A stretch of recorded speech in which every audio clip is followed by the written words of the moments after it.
जर अचानकच तुमच्या घरामध्ये एखादं लग्न ठरलेलं असेल किंवा मग एखादं फंक्शन असेल आणि तुम्हाला पार्लरमध्ये जाऊन महागडं असं मेडिक्युअर आणि पेडिक्युअर करण्यासाठी जर तुमच्याकडे टाइम नसेल, तर तुम्ही अजिबात काळजी करू नका. कारण मी तुमच्यासाठी एक अशी खास रेमेडी घेऊन आलेली आहे, ज्यामुळे तुम्ही अगदी घरच्या घरी आणि 5 ते 10 मिनिटांमध्ये मेडिक्युअर आणि पेडिक्युअर नक्कीच करू शकता.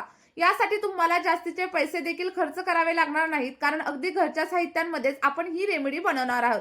त्यासाठी व्हिडिओ शेवटपर्यंत नक्की बघा आणि स्टेप बाय स्टेप फॉलो करा. पण त्या अगोदर तुम्ही आपला हा व्हिडिओ कोणत्या गावामधून किंवा मग कोणत्या शहरामधून पाहताय मला कमेंट करून सांगायला अजिबातच विसरू नका. बघा, आजची ही साधी आणि सोपी रेमेडी बनवण्यासाठी सगळ्यात पहिल्यांदा आपल्याला एक स्वच्छ असा बाउल घ्यायचा आहे आणि त्यानंतर तुमच्याकडे जो कोणता शॅम्पू असेल तो तुम्ही इथं घेऊ शकता. पण जास्त करून तुम्ही क्लिनिक प्लस शॅम्पू यूज करण्याचा इथं प्रयत्न करा. कारण हा शॅम्पू थोडासा ट्रान्सपरंट असतो आणि त्यासोबतच व्हाईट कलरचा देखील असतो. फक्त तुम्हाला इथं ब्लॅक कलरच्या शॅम्पूचा अजिबात वापर करायचा नाहीये आणि जेवढा काही तुम्हाला पॅक बनवायचा आहे त्याप्रमाणे तुम्ही शॅम्पूचं प्रमाण कमी किंवा जास्त देखील करू शकता. जर तुम्हाला फक्त पायांसाठीच बनवायचं असेल तर अर्धा शॅम्पूचा पाऊच तुम्ही इथं घेऊ शकता आणि हात आणि पाय दोन्हीसाठी देखील वापरायचं असेल तर पूर्ण एक शॅम्पूचा पाऊच तुम्ही इथं घेऊ शकता. आता शॅम्पू जेव्हा आपण पॅकेटमधून बाहेर काढतो तेव्हा तो थोडासा घट्ट असतो, त्यामुळे त्याला थोडंसं मिक्स करून घ्या, जेणेकरून काय होईल, आपल्याला ज्या कन्सिस्टन्सीमध्ये शॅम्पू हवाय ती कन्सिस्टन्सी इथं मेंटेन होईल. आता त्यानंतर इथं एक महत्त्वाचा असा घटक आपल्याला ॲड करायचा आहे आणि ते म्हणजे मीठ. मिठामुळे काय होतं, आपली जी काही डेड स्किन सेल्स आहेत ते काढून टाकण्यासाठी हेल्प होते आणि मीठ आपल्या स्किनवरती एका एक्सफोलिएटर सारखं काम करत असतं. बघा, इथे साधारणतः अर्धा चमचा एवढं मीठ याच्यामध्ये मी ॲड केलेलं आहे आणि त्यानंतर आपले दोन्ही घटक एकमेकांमध्ये व्यवस्थित असे मिक्स करून घ्यायचे आहेत.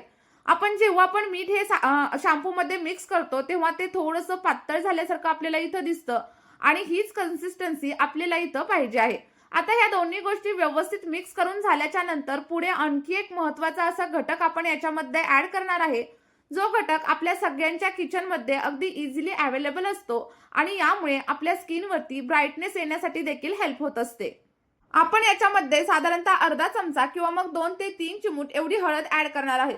जर तुमच्याकडे वाईल्ड टर्मरिक असेल तर ती देखील तुम्ही इथं वापरू शकता किंवा मग जर ती तुमच्याकडे नसेल तर साध्या हळदीचा देखील तुम्ही इथं वापर नक्कीच करू शकता.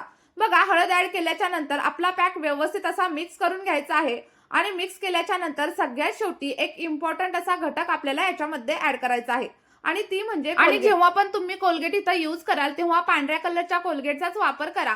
कारण पांढऱ्या कलरची कोलगेट आपल्या स्किनवरील टॅनिंग कमी करण्यासाठी हेल्प करत असते आणि जर का तुमच्याकडे व्हाईट कलरची कोलगेट नसेल तर मार्केटमध्ये अगदी 10 ते 15 रुपयांमध्ये तुम्हाला इझिली मिळून जाईल. त्यामुळे तुम्ही इथं फक्त व्हाईट कलरच्या कोलगेटचाच वापर करा. आता कोलगेट ॲड केल्याच्या नंतर आपल्याला सगळा काही पॅक अगदी 2 ते 3 मिनिटांसाठी व्यवस्थित मिक्स करून घ्यायचा आहे.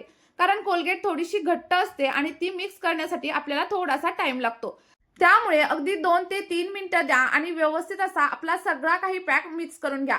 आता हा जो पॅक आहे तो आपण आपल्या हातांवरती आणि सोबतच पायांवरती देखील अप्लाय करू शकतो किंवा मग तुम्हाला ज्या ठिकाणी काळेपणा जाणवत असेल, टॅनिंग झालेले असेल, त्या ठिकाणी आपला हा पॅक तुम्ही अप्लाय करा. फक्त जर तुम्हाला हा तोंडावरती म्हणजे तुमच्या फेसवरती अप्लाय करायचा असेल तर तुम्ही इथं शॅम्पूच्या ऐवजी फेस वॉशचा वापर करा आणि त्यावेळी तुम्ही आपला हा पॅक तुमच्या चेहऱ्यावरती देखील नक्कीच अप्लाय करू शकता. बघा, व्यवस्थित असं मिक्स करून घ्या आणि मिक्स केल्याच्या नंतर ज्या ठिकाणी तुम्हाला काळेपणा आहे त्या ठिकाणी आठवड्यामधून फक्त 2 वेळा हा पॅक अप्लाय करा. अप्लाय केल्याच्या नंतर 2 ते 3 मिनिटं अगदी हलक्या हाताने मसाज करून घ्या आणि मसाज केल्याच्या नंतर थंड पाण्याने तुम्ही तुमचे हात आणि सोबतच पाय वॉश करून घ्या. बघा, जेव्हा पण तुम्ही हा पॅक वापराल ना तेव्हा तुमच्या स्किनवरील जी काही डेड स्किन सेल्स असतील किंवा मग काळेपणा असेल, टॅनिंग असेल, ते अगदी 1 ते 2 वापरांमध्ये पूर्णपणे कमी होण्यासाठी हेल्प होईल. आणि जेव्हा पण आपण हा पॅक वापरतो आणि त्यानंतर धुवून टाकतो तेव्हा स्किन थोडीशी ड्राय होते, तर त्यावेळेस काळजी अजिबात करू नका. तुमच्याकडे जे कोणतं लोशन असेल किंवा मग जर तुमच्याकडे ॲलोवेरा जेल असेल किंवा मग व्हिटॅमिन ईचं कॅप्सूल असेल ते तुमच्या स्किनवरती अप्लाय करा आणि 2 ते 3 मिनिटं अगदी हलक्या हाताने मसाज करून द्या. बघा, फक्त 1 ते 2 वापरांमध्येच तुमची स्किन अगदी ब्राईट दिसायला लागेल, सगळं काही टॅनिंग रिमूव्ह होईल आणि तुम्हाला हेल्दी असा ग्लो भेटेल. चला तर मग आपली ही रेमेडी तुम्ही नक्की ट्राय करून बघा. तुम्हाला जे काही रिझल्ट भेटतील ते कमेंटमध्ये माझ्यासोबत शेअर करायला अजिबात विसरू नका. त्यासोबतच जर तुम्हाला या रेमेडीमध्ये काही अडचण असेल किंवा मग काही प्रॉब्लेम असेल तर ते देखील मला कमेंटमध्ये नक्की विचारा.